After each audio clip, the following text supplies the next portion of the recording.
看这个强度风台灿数愈来愈靠近台湾，就惊这个风台会带来强风大雨，影响到蔬果的运输。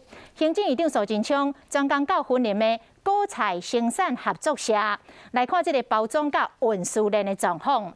针对着疫情，苏院长强调讲，目前无甲境界升等来3级的条件。另外，云林的农民是真担心讲，特别采收的这个西施油甲硬菜会去互风台伤害到，所以透早5点外就落田去抢收了。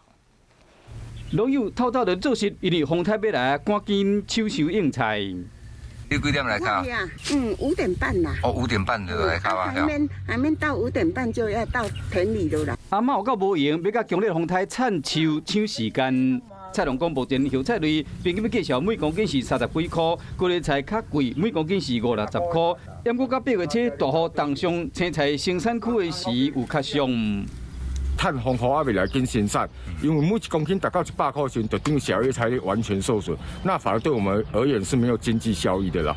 唔那硬菜尔，要中秋应景的西施油嘛开始要采收啊，若是有风台吹落去，损失就歹算啊。所以讲，古农嘛唔敢在意，透早就起床5点外就起班啊。这个时间采收的都要挑，不是每颗都可以采收，所以比较费工。气象局讲，产收是强烈风台所讲，行政院长苏贞昌嘛专工去云林果菜生产合作社去看通路甲包装运输的情形。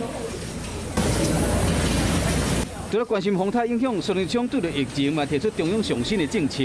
在大家的努力下，渐渐趋缓。国人同胞不能掉以轻心，我们会随时注意各方面。目前没有升级的条件。苏贞昌强调讲，Delta 变种病毒扫过全世界，台湾甲国际疫情比较起来，相对有较稳定。新北幼稚园的群聚甲确诊基数的案件，拢已经控制掉了，请乡亲继续做好防疫工作，唔免伤过紧张。